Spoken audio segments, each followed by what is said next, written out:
Bueno, tomen asiento, hermanos, y antes de tener el periodo de oración, vamos a abrir nuestras Biblias en el libro de Génesis, Génesis capítulo 32, y vamos a leer desde el versículo 16 en adelante. Génesis 32, del 16 en adelante. Y entrególo en mano de sus siervos, cada manada de por sí, y dijo a sus siervos: pasad delante de mí y poned espacio entre manada y manada. Y mandó al primero diciendo: si Esaú mi hermano te encontrare y te preguntare diciendo: ¿de quién eres y a dónde vas? ¿Y para quién es esto que llevas delante de ti? Entonces dirás: presente es de tu siervo Jacob, que envía a mi señor Esaú, y aquí también él viene tras nosotros. Y mandó también al segundo y al tercero y a todos los que iban tras aquellas manadas, diciendo: conforme a esto hablaréis a Esaú cuando le hallaréis. Y diréis también: he aquí, tu siervo Jacob viene tras nosotros. Porque dijo: apaciguaré su ira con el presente que va delante de mí, y después veré su rostro, quizás le seré acepto. Y pasó el presente delante de él, y él durmió aquella noche en el campamento, y levantóse aquella noche, y tomó sus mujeres, y sus 2 siervas, y sus 11 hijos, y pasó el vado de Jacob. Tomólo pues, y pasólos el arroyo, e hizo pasar lo que tenía. Y quedóse Jacob solo, y luchó con él un varón hasta que rayaba el alba. Como vio que no podía con él, tocó en el sitio del encaje de su muslo y descoyuntóle el muslo de Jacob mientras con él luchaba. Y dijo: déjame, que raya el alba. Y él dijo: no te dejaré si no me bendices. Y él le dijo: ¿cuál es tu nombre? Y él respondió: Jacob. Y él dijo: no se dirá más tu nombre Jacob, sino Israel, porque has peleado con Dios y con los hombres y has vencido. Entonces Jacob le preguntó y dijo: declárame ahora tu nombre. Y él respondió: ¿por qué preguntas por mi nombre? Y bendíjole allí. Hasta aquí la lectura de la palabra del Señor. Bien, estos días estuve leyendo esta historia de estos 2 hermanos, y la verdad que me llamó la atención cómo las cosas sobrevienen, y a veces son cosas que uno genera estrategias como las hizo Jacob para poder apaciguar la ira del hermano que en unos capítulos atrás y hace muchos años lo había amenazado, al punto que dice: y aborreció Esaú a Jacob, y dijo en su corazón: que llegarán los días del luto de mi padre, y yo mataré a Jacob, mi hermano. Y entonces huye Jacob, porque la madre le dice que se vaya de la tierra, de la casa, y llega el momento en el cual yo estaba pensando y tenía como referencia que él va a la casa de Labán y trabaja por una de sus esposas 7 años, y después trabaja otros 7 años por la que él amaba, y más de 14 años pasaron, y llega este día en el cual se están por encontrar estos 2 hermanos, y cómo todo lo que había sucedido hace tanto tiempo vuelve a resurgir. Y tenemos un Jacob que, si bien tenía la bendición de Jehová y siempre la procuró, se tiene que encontrar con él. Por eso leímos que manda por cuadrillas a gente a que vaya primeramente a hablar con Esaú. Y también él estaba pensando en dividir en dos grupos al principio del capítulo todo lo que tenía, porque decía dentro de sí, si hiere a este grupo, que el otro grupo de mi familia, de todo lo que tengo, huya. Lo cierto es que Jacob tenía todo armado, era un hombre muy astuto, y entonces tenía todo planificado lo que iba a hacer, y según como den los resultados, él iba a actuar. Y bueno, eso también nos hace pensar mucho en nuestra vida, en nuestras decisiones, en las cosas que nos suceden, si esto sale así, si esto sale así. Hasta decía, quizás, si le seré acepto, ¿no? Si le mando todo esto, quizás le pueda ser acepto, le pueda ser perdonado por él. La verdad que tenía mucho temor, su condición y su oración a Jehová la encontramos en el versículo número 10 del capítulo 32. Menor soy que todas las misericordias y que toda la verdad que has usado para con tu siervo. Esto ora él a Jehová, que con mi bordón pase este Jordán, y ahora estoy sobre 2 cuadrillas. Líbrame ahora de la mano de mi hermano, de la mano de Esaú, porque le temo. No venga quizás y me hiera la madre con los hijos.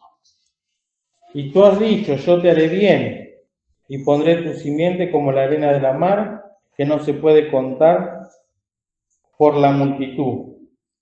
Y entonces tenemos un alma trabajada, tenemos un alma que está puesta en apuro, y tenemos un alma que ora, que clama al Señor, pero que había hecho las cosas según a él le parecía, ¿no? Y mandó de lo mejor que tenía a Esaú. Y realmente, pensando en estas cosas, pensaba en la palabra que dice en Isaías capítulo 59. Vamos a poner un señalador acá y vamos a Isaías 59.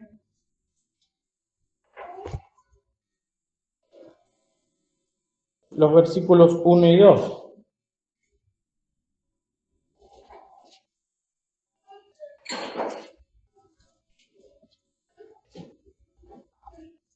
Que dicen así: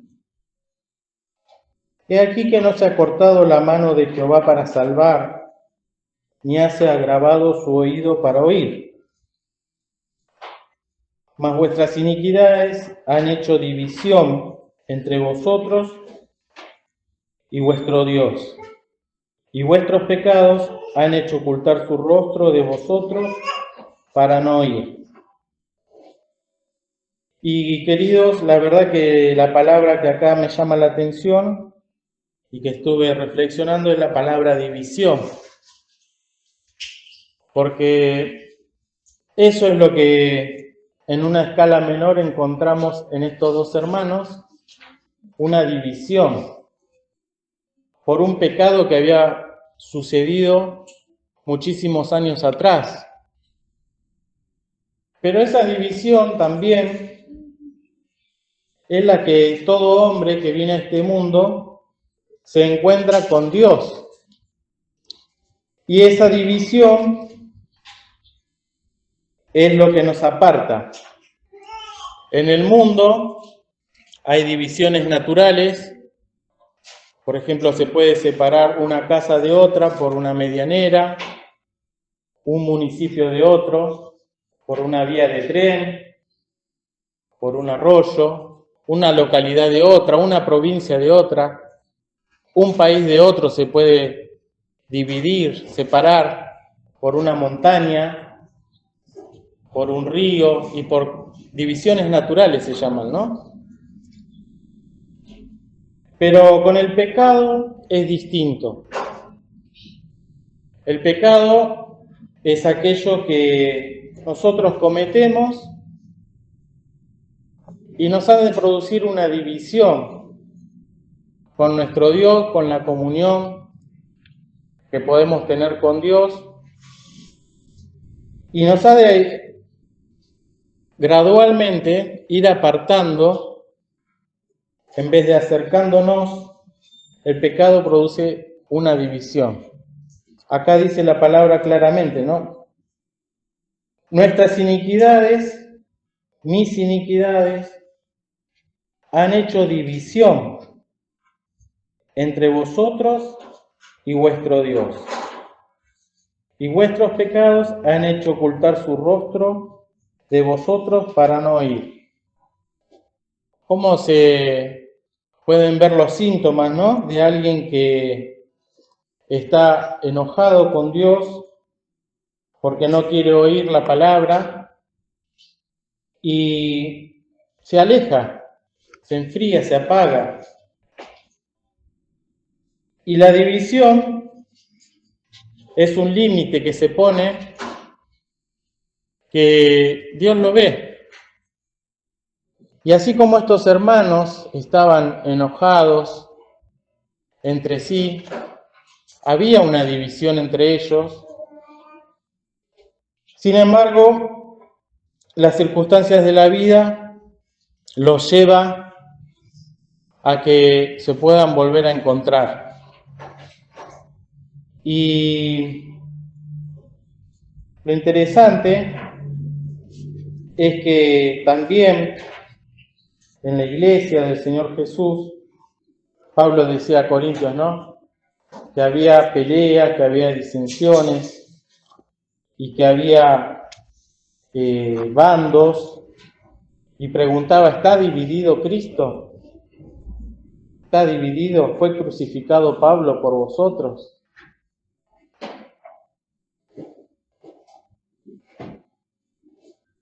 Y entonces al respecto pensaba en mi situación, ¿no? Porque siempre uno trata de que sea personal.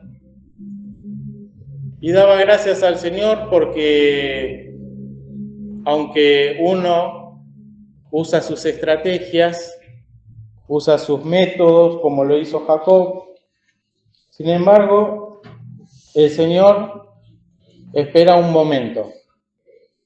Y ese momento, si volvemos a Génesis ahora, es la primera frase hasta la coma que dice el versículo 24. Si alguien lo quiere leer, 32-24. Y quedóse Jacob solo. Ahí nomás. Ese momento, ¿no? Cuando nos quedamos solos. En ese momento en el cual el Señor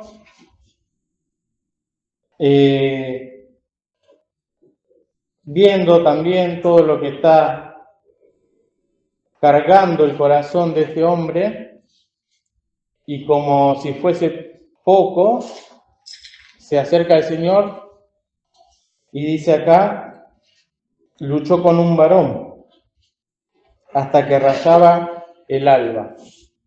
Es una de las cosas que la Biblia encierra y a veces son como misterios. El versículo 1 también dice: y Jacob fue su camino y salieron al encuentro ángeles de Dios. Pero acá pelea con un varón y no sabemos. Algunos dicen que era el Señor Jesús. Pero peleó con el Señor Jesús o peleó con un varón, como dice acá, hasta que rayaba el alba.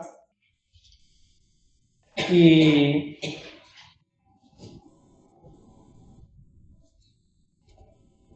creo que es conveniente que cuando estamos acá en la cena del Señor, como se nos enseña siempre, poder estar también a solas con el Señor. y dejar de lado todos esos problemas y conflictos, porque el Señor nos busca para que luchemos con Él. Obviamente que la lucha no es con revolcamiento, no ha de ser una lucha greco-romana, ¿no? Como puede ser dos que están peleando en la arena, sino que ha de ser una lucha espiritual. ¿Para qué? Para poder obtener también de parte del Señor lo que Él desea darnos, que es su bendición. Porque toda batalla de quien pelea es con estruendo y con revolcamiento de vestidura en sangre. Pero en este caso no, porque estamos a solas, aunque formamos un grupo, que es la iglesia, pero sin embargo el Señor quiere trabajar en lo individual, para poder ver qué es aquello que produce una división. Y divisiones puede haber muchas, pero hay divisiones que son las internas, cuando le ponemos límite, como dice la palabra, al Santo de Israel. Hasta acá te permito, Señor. Pero no entres, por favor, a esa habitación, porque está muy contaminada, porque está sucia. Y somos capaces de ponernos delante para que no entre. Y al respecto pensaba en las visitas sorpresas del Señor. Eso lo leí en un título de una meditación, las visitas sorpresivas del Señor. Y me acordaba que la inspección que se hace en algunas cárceles, entran de golpe 4 o 5 policías, carceleros, y revisan, hacen una requisa y inspeccionan todo. Es sorpresivo, en cualquier momento puede caer. Y también las visitas sorpresivas del Señor, para nosotros no las esperamos. Es como nuestro hogar, nuestra casa. Cuando viene alguien, sí que se limpia, se pone todo en orden, pero cuando es algo inesperado, entonces la reflexión decía que tenemos que tener una actitud constante de expectativa por si el Señor viene, pero no que va a venir en las nubes a buscarme, como estuvimos escuchando estos días, sino en los pequeños detalles, los cuales no vemos que son de parte del Señor. Porque Jacob estaba pensando totalmente en otra cosa, en su hermano, en su familia, en sus animales, en sus esposas, en sus siervas, en sus 11 hijos. Y de repente le sucede esto, inesperadamente. Y entonces, como le pasó a Zaqueo, ¿no? Pensaba un ejemplo del Nuevo Testamento. Desciende, porque hoy es necesario que pose en tu casa. Y pensaba eso, en ejercitarme para aquellas visitas inesperadas. Cuando viene o sucede algo, tomarlo como de parte del Señor y estar listo, preparado, con una intención de que el nombre del Señor pueda ser ensalzado y glorificado, ¿no? Y bueno, ¿cómo cambia la situación? Porque en vez de decir no, o no quiero, o no puedo, o estoy cansado, o será en otro momento, poder estar dispuesto. Y entonces también Vemos en la historia esta que Jacob luchó y obtuvo la bendición.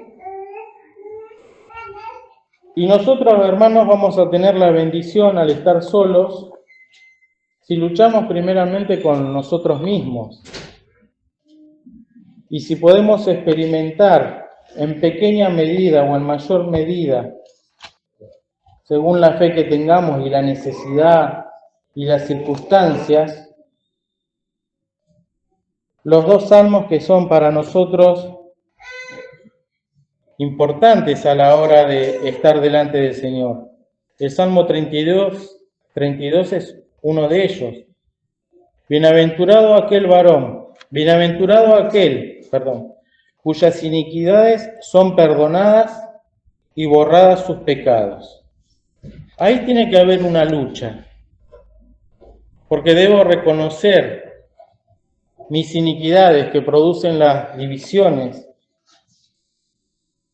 y debo pedir al Señor que perdone y que borre. Bienaventurado el hombre a quien no imputa Jehová la iniquidad y en cuyo espíritu no hay superchería. Mientras que no dejé que el Señor ingrese en las habitaciones, mientras que puse límite, envejeciéronse mis huesos en mi gemir todo el día.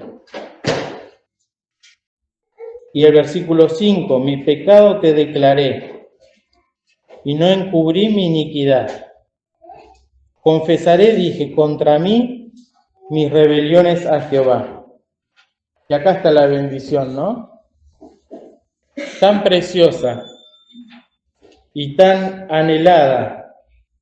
Tú perdonaste la maldad de mi pecado. Sentirse perdonados por los pecados que cometimos en esta semana y poder sentir que ya no está más esa división y que ahora hay libertad. Porque la bendición del Señor es que podamos sacar beneficio de la obra que Él hizo, de su sangre preciosa, que tanto se invoca, ¿no? Pero si es real y si es genuina la experiencia, me voy a sentir perdonado.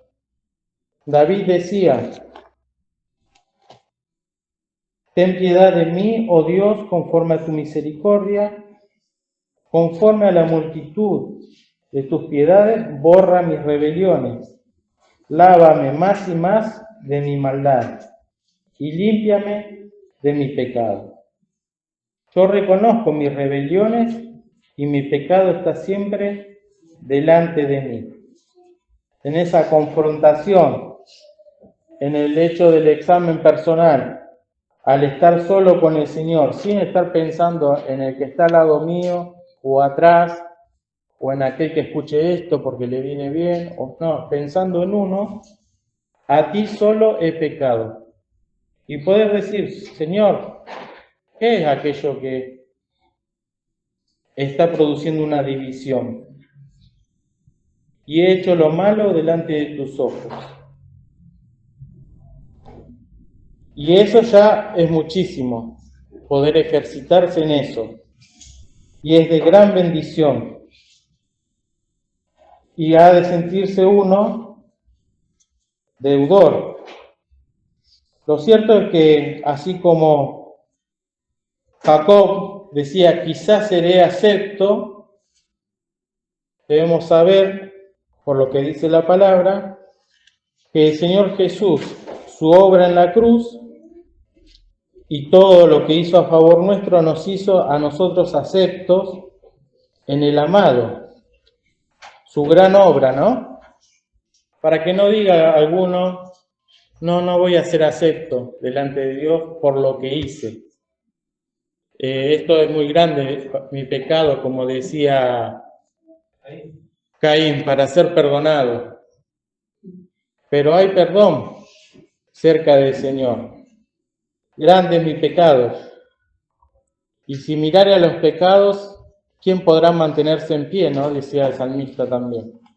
Empero hay perdón cerca de ti. Y entonces, volviendo acá a Génesis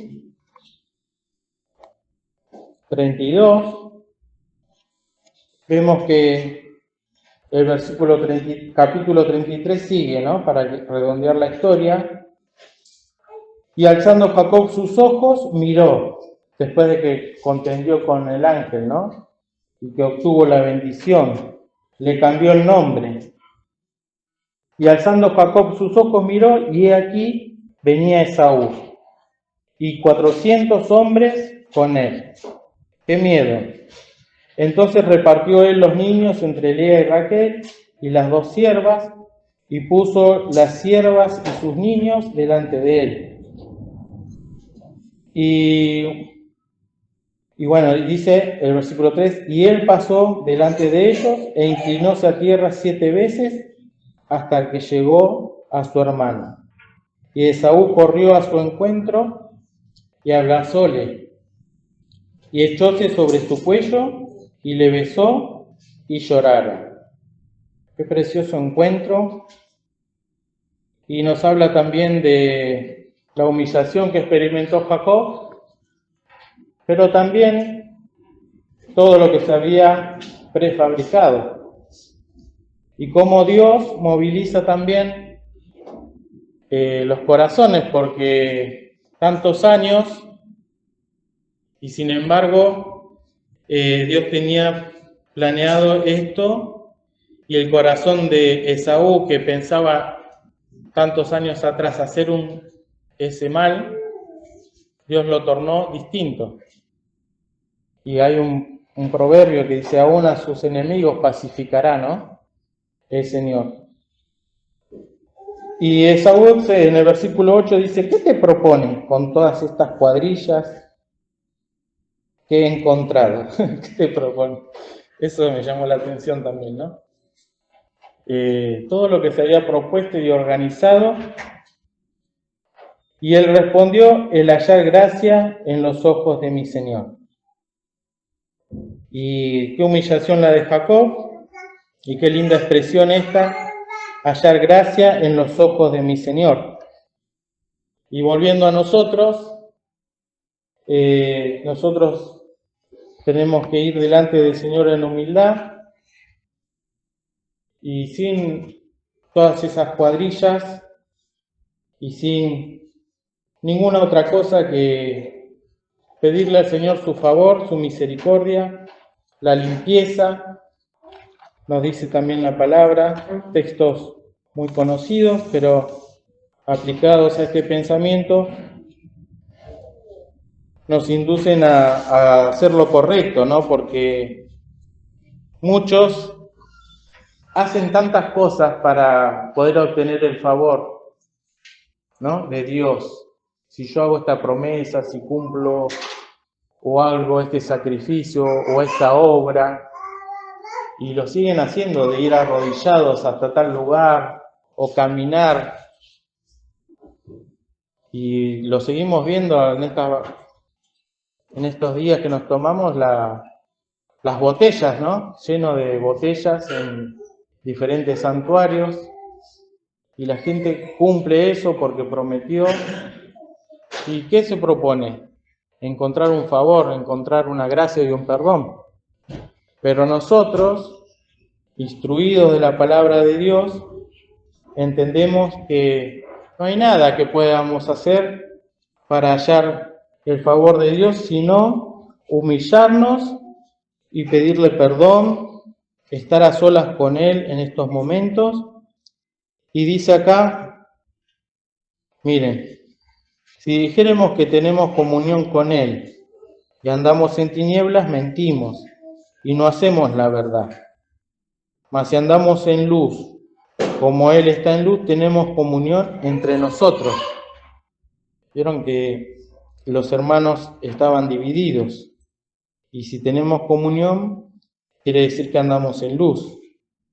Y agrega la palabra, y la sangre de Jesucristo, su Hijo, nos limpia de todo pecado, a todos. Si dijéremos que no tenemos pecado, nos engañamos a nosotros mismos y no hay verdad en nosotros.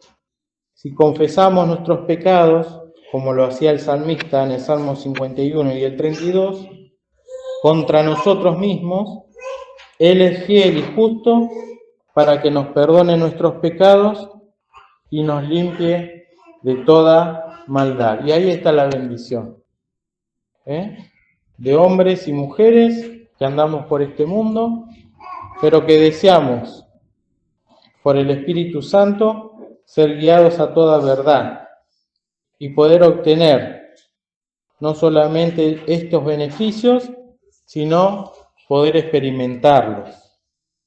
Y el versículo número 1 del capítulo 2 dice: hijitos míos, estas cosas os escribo para que no pequéis. Y si alguno hubiere pecado, abogado tenemos para con el Padre, a Jesucristo el justo. Bien, queridos,